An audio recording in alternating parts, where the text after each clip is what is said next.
Okay, good morning to everybody. My name is Gustav Lindström. I'm the director of the EUISS, and it is a real pleasure to welcome you to the EUISS annual conference. I see a lot of familiar faces, so it's a double pleasure to welcome you all to our discussions today. As you know, the conference is entitled The EU Global Strategy, Past, Present, and Future. And it is really a very good moment to take an opportunity to look back, also to consider the current and future trends, and also to think and look forward a bit. And I think this is the right time. And also we are here with very much individuals who have been very involved with the EU global strategy. So it's a fantastic moment to have an opportunity to look in those directions. Before we begin, I would just like to very briefly thank my fellow EUISS colleagues for their sustained efforts to make this conference possible. As you can imagine, it takes a lot of dedication, and there's a lot of colleagues who have spent many hours to make sure that we can be here together today.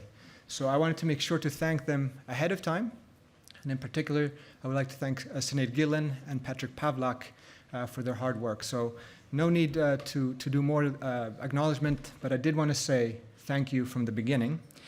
And I would now like to welcome our keynote speaker, Ms. Federica Mogherini. You all know her, the High Representative of the European Union for Foreign Affairs and Security Policy, also the Vice President of the European Commission. What some of you may not know is that she is also the head of the EUISS, of the agency. And for this reason, and also, as this will be your last EUISS annual conference in your capacity as HRVP, but we hope that we can welcome you in the future as well, of course. We very much look forward to your intervention, but we also would like to take the opportunity to thank you for your leadership and support over the past 5 years. And it's been a real pleasure to work with you and your colleagues, and we very much look forward to continue the contact. And with this, Federica, I give you the floor. Thank you.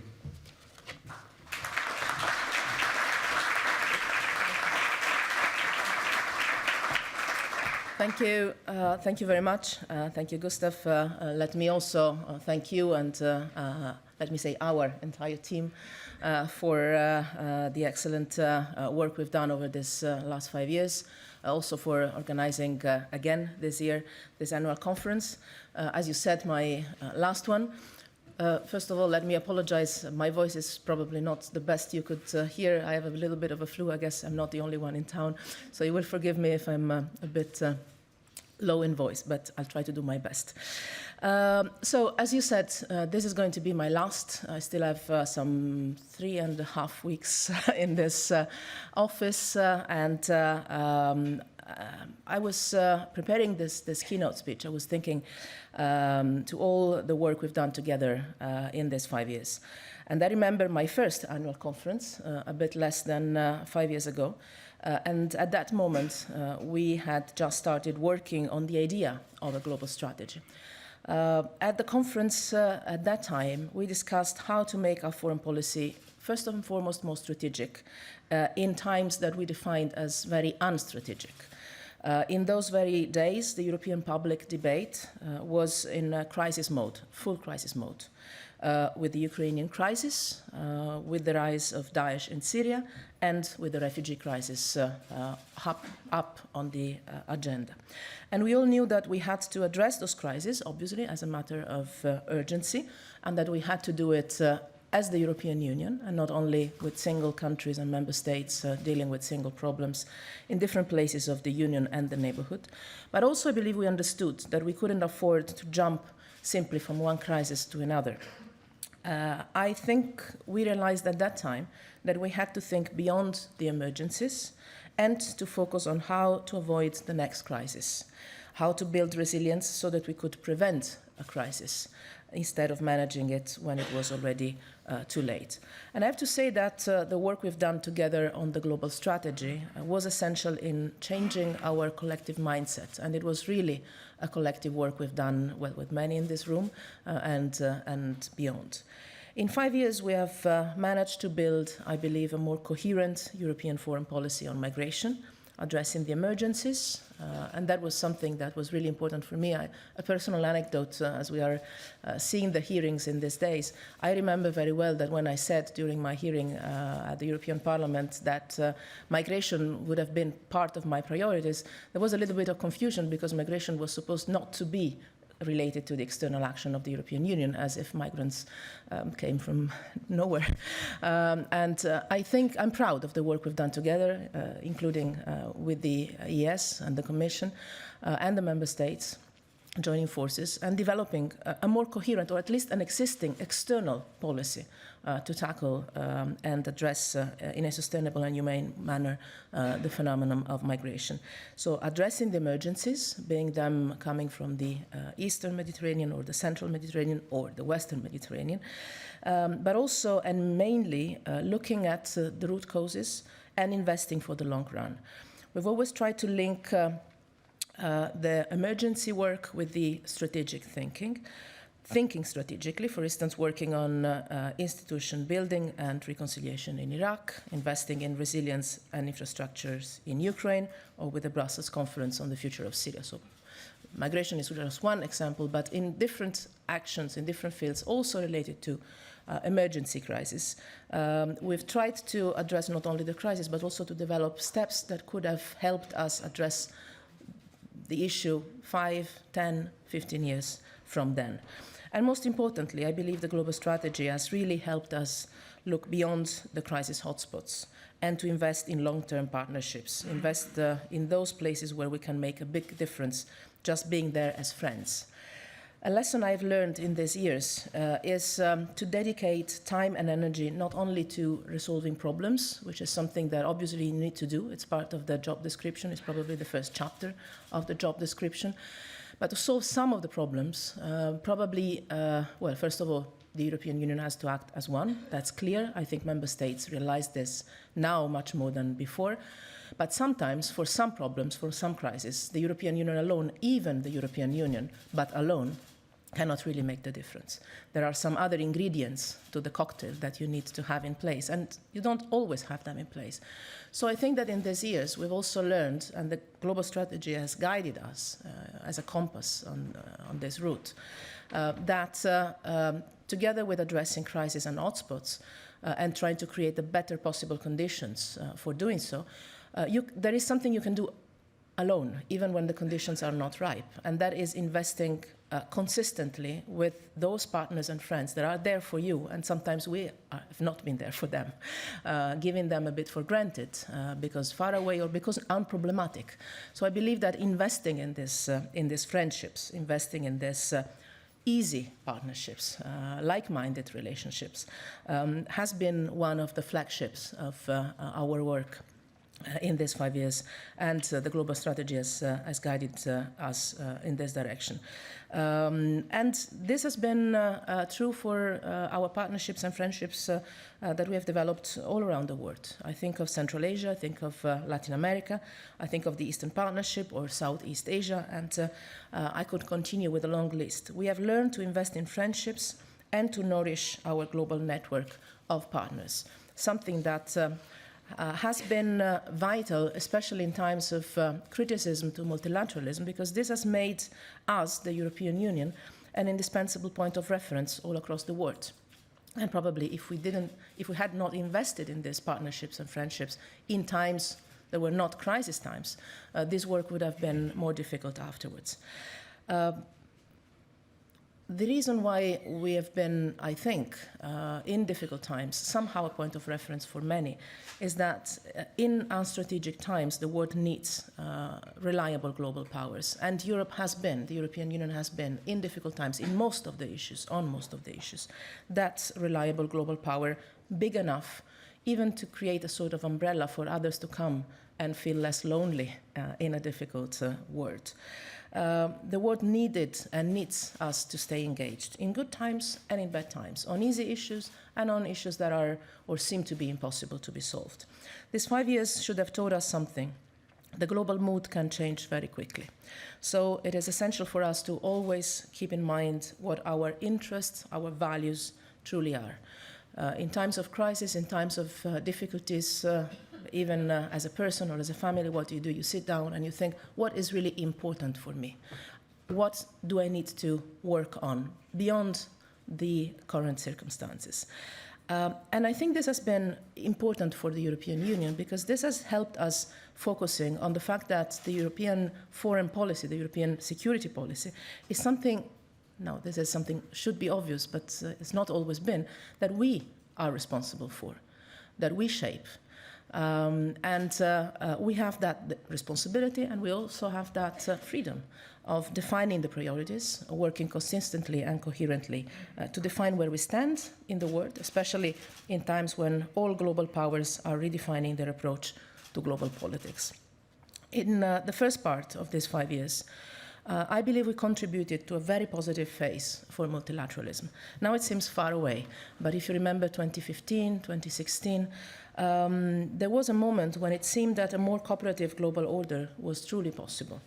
Think of the nuclear deal with Iran, but also the somehow revitalization of the Middle East Quartet, and of course the Paris Agreement on climate and the Sustainable Development Goals. There was a wave of multilateral agreements that was giving us hope for better times to come. And all this was then followed by a very clear action or reaction against the very idea of multilateral global governance. As the tide turned, I believe we Europeans, the European Union, but also not only the European Union, also Europeans in general, have kept our compass. We worked first and foremost to preserve what had been achieved with so much work. But we have also somehow managed to swim against the tide and somehow create multilateralism in a very unlikely situation. A few examples: we've set up an unprecedented trilateral cooperation with the United Nations and the African Union, of which I'm particularly proud. We have, through that mechanism, for instance, evacuated over 50,000 people from detention centers in Libya. I had a very good meeting with our interlocutors and partners in the African Union Commission President Moussa Faki, and the heads of the UNHCR and the IOM, respectively Filippo Grandi and Vitorino, just last week in New York, to see the results of this work and also to relaunch the work that we could do together, not only in Libya, but also, for instance, in the Sahel or in other areas that represent crisis routes on the migration phenomenon. We have created another example, the International Contact Group for Venezuela, in a moment when, let me recall it very clearly, conflict seemed inevitable and coming up as a matter of days, if not weeks. The option of conflict is not yet off the table, and most importantly, democracy is not yet restored there. But we have opened, through that action, through that multilateral diplomatic action, an avenue for talks and diplomacy to try and achieve the result of early presidential elections in a democratic manner and in a peaceful manner in Venezuela.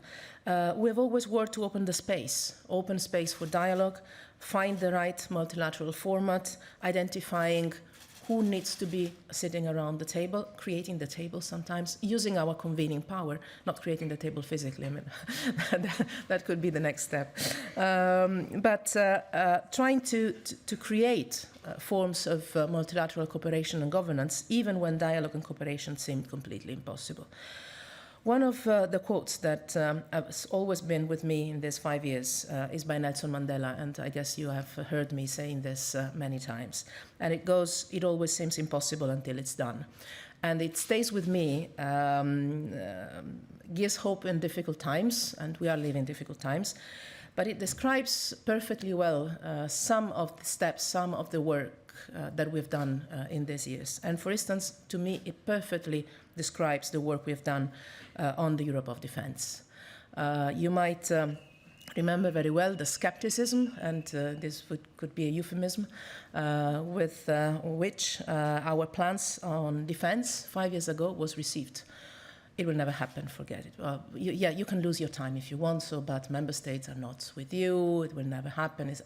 It has not happened so far, it has never been done before, so it will not happen today, which is something that sometimes we hear very often.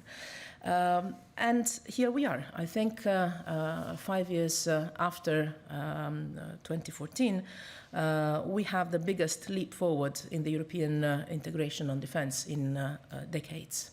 After the global strategy, we've made more progress on European defense than in the previous 60 years. This is also a sentence we have repeated in these last 3 years. But sometimes we forget the positive work that we've managed to achieve.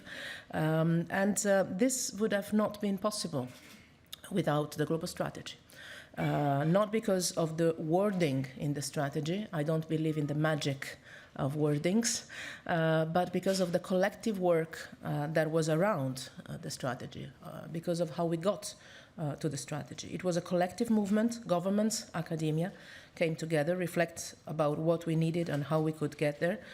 And as you know, last summer we worked on a third report on the implementation of the strategy.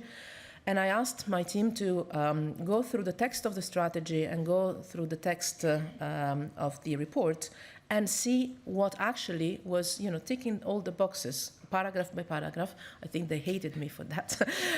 But a very academic work in that respect, seeing and comparing where we were compared with the text that was forged together 3 years ago. And on some issues, and for sure on defense, we realized that we had achieved even more than it was proposed in the strategy. Which is quite exceptional. Strategies normally are hardly implemented, and it is quite exceptional to go beyond what is proposed in the strategy. So the global strategy was the trigger, and it was a tool to shape a new consensus. It defined a vision, and by doing so, it set off action that eventually snowballed. The strategy has triggered an unprecedented set of new cooperative initiatives to make Europe stronger and safer. Obviously, there was the political need for that. But without the global strategy, probably that political need, that impulse, would have not found the right channel to achieve concrete results. It has created new opportunities, first and foremost to invest together, research together, train together, and act together in the field of defense, not only in the field of defense, obviously. And I know that here you have discussed a lot on how our work on defense impacts on Europe's strategic autonomy, and even on the meaning of strategic autonomy, whether it is about taking greater responsibility or emancipating ourselves somehow from other powers. The answer to me lies in the concept of cooperative autonomy. For us Europeans, I believe strategic autonomy and cooperation with our partners, starting with NATO, are two sides of the same coin. Autonomy means that the European Union should be able to fully take responsibility for our own security, something we have never managed to do in history. And it means that we should be able to act whenever we can provide a unique added value in responding to a particular situation, because we have a particular set of instruments and tools that others don't have. I see the European Union as a global security provider, and I see a growing demand from our partners for a global engagement of the European Union on security and defense matters. Our mix of civilian and military tools is increasingly appreciated and needed, requested worldwide. So a more responsible European Union needs to be militarily capable of acting autonomously, should this be necessary, but autonomously does not mean unilaterally. All our military and civilian missions have either been requested by their host country or mandated by the United Nations. And in these years, we have made our military cooperation with our partners even closer. So our work on cooperative autonomy has been running on two parallel tracks. On one hand, we have strengthened our capabilities, but also our command structures and the financial instruments to support our actions. Both issues, the strengthening of the command structures and the financial instruments, were even more regarded with skepticism than the work on PESCO or other things. And yet, here we are. At the same time, and I'm very proud of that, and I want to thank in particular the NATO Secretary General, Jens Stoltenberg, because without him, this would have never been possible. At the same time, we have strengthened our partnership with NATO like never before. And here again, those that were betting on the fact that one thing was contradictory to the other were proven to be wrong. Our cooperation with NATO is today closer than ever. In 11 theaters around the world, our forces European Union forces are acting together with United Nations peacekeepers. And this means that our partnership with NATO is obviously the compass when it comes to security and defense, but it's not exclusive. And our partnership with the United Nations system is also the other leg on which our partnership system works. In some cases, with the United Nations peacekeepers, we even share camps. And I visited, I think by now, most of our missions and operations around the world, and I've witnessed myself the good cooperation we have on the ground. I would say even the vital, literally vital cooperation we have on the ground. For the first time ever, we took part in a military naval drill with ASEAN, which means that our partnership doesn't only go on the global level of partnership with NATO or the United Nations, but also with other regional organizations that are our key strategic partners. Our security cooperation with the African Union is also closer than ever, and we have helped establish transnational military forces in the Sahel and in the Lake Chad region. So this is, to me, cooperative autonomy, and this is the natural choice, I believe, for the European Union. Working to strengthen our capability, our capacity to work, but at the same time strengthening our partnerships so that our strength is put at the disposal of work in partnership and in cooperation.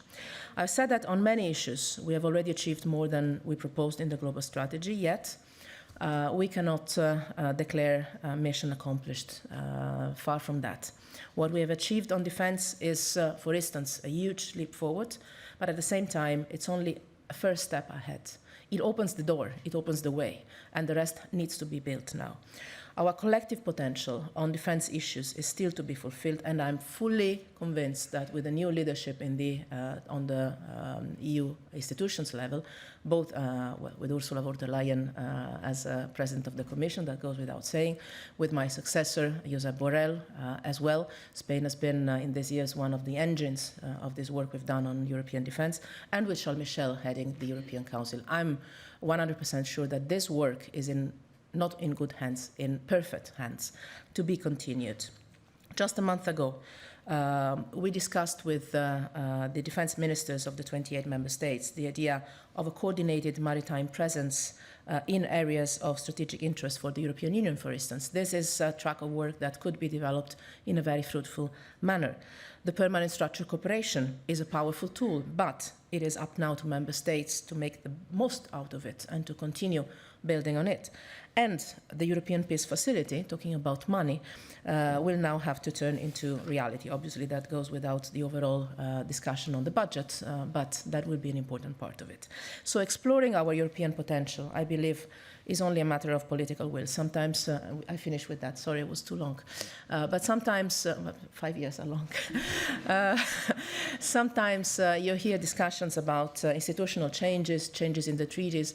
I don't enter into that, but I think the work on defense that we've managed to do shows perfectly well that it's the political will that determines the result you can achieve. And sometimes you have things in the treaties that you're not using. And sometimes you discuss about changing the treaties to hide the political will to use what you already have. And I think that even in the coming months and years, it will be a matter of political will to use all the potential of the European Union, to use all the potential that is already in the treaties. I believe that on our side, in an humble but important manner, with the global strategy, with the work we've done in these 5 years, we have made our contribution to a stronger European Union on the foreign and security and defense field. And I believe it is now time to move on, building on solid foundations that we have today, thanks to a collective work that also you contributed to build. Thank you very much.